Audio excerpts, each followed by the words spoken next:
Souvenirs de Mornac-sur-Seudre. J'aurais pu l'intituler aussi Souvenirs de vacances d'été.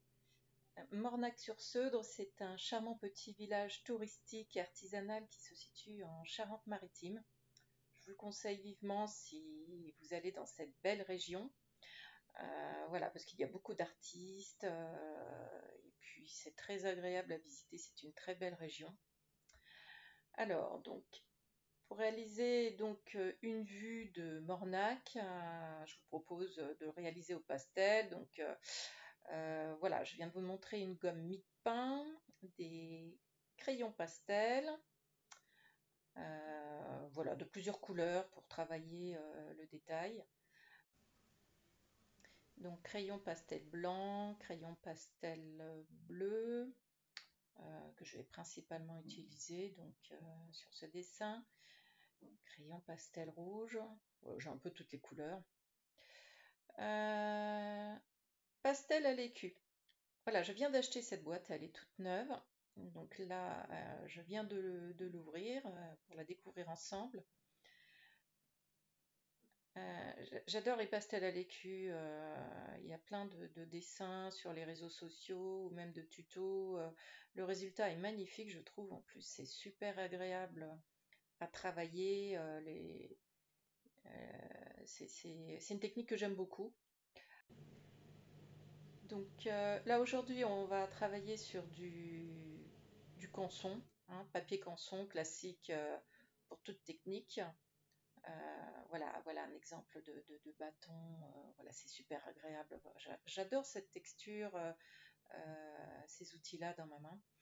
Donc je disais, on va travailler sur une feuille de papier canson, mais le pastel à l'écu, en fait le support le plus adapté c'est le pastel card.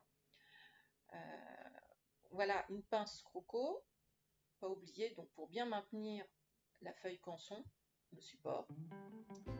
Et donc, voilà, je commence à bâtir mon dessin au crayon sur un fond de musique jazzy. En musique, c'est plus sympa. Voilà ma gomme mie-de-pain que j'utilise comme un outil aussi. La gomme mie-de-pain, c'est génial, voilà, pour comparer à une gomme classique, on peut lui donner la forme qu'on veut. J'attaque donc la construction de mon dessin au crayon. Je pose la perspective. Alors ce qui est marrant avec la perspective, ça me rappelle une anecdote du film, je ne sais pas si vous l'avez vu, de Spielberg. En fait c'est une autobiographie de Fabelman. La scène finale en fait où il rencontre John Ford dans son bureau, et donc il regarde des tableaux et John Ford lui demande une description des tableaux. Et donc le personnage donc, de Spielberg, en fait en réalité dans le film, s'appelle Sammy. Et j'adore cette anecdote quand il lui dit, quand John Ford lui dit, quand l'horizon est en haut c'est intéressant, quand c'est en bas c'est intéressant, quand c'est au milieu c'est chiant comme de la merde. C'est très drôle, mais en fait ça m'a fait penser au dessin. Les règles de la perspective sont un peu les mêmes. La perspective, la ligne d'horizon, en haut ou en bas, pour que la perspective soit plus réelle et sympa. Donc là, entre-temps, on a bien avancé le dessin. Vous voyez, là, je reprends avec le crayon. J'ai placé toutes les couleurs. J'ai même commencé à travailler par superposition les feuillages pour donner un effet de volume. Les ombres aussi, avec des bleus foncés. C'est un dessin que je travaille beaucoup avec les bleus, aussi bien pour les lumières que les ombres, puisque c'est cette atmosphère de dominance de bleu que je recherche sur ce dessin, pour reprendre l'atmosphère de Mornac-sur-Seudre. Voilà, donc là je reprends, je superpose les couleurs pour commencer à donner un petit peu de dimension à tout ça.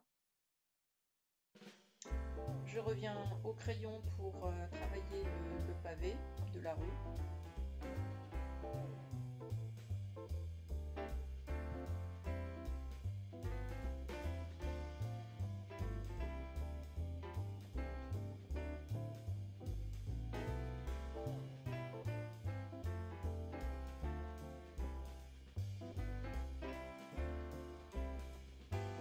là j'utilise du pastel bleu foncé pour placer les ombres. Voilà, les ombres c'est ce qui va vraiment donner de la dimension au dessin, cette illusion de lumière et de jeu d'ombre. Voilà, le bleu foncé que je place, que j'estompe ensuite avec le doigt. Et puis je reviens avec le crayon également pour refaire le dessin, recréer la perspective. Voilà, plus on travaille et plus on donne cette illusion de perspective qui est sympa. J'utilise également un coton-tige, comme j'expliquais au début de la vidéo, pour bien l'estomper, surtout lorsque ça nécessite voilà, un estompage très fin. Voilà, et quelques minutes de travail plus tard, le dessin est terminé. J'espère que ça vous a plu. À bientôt.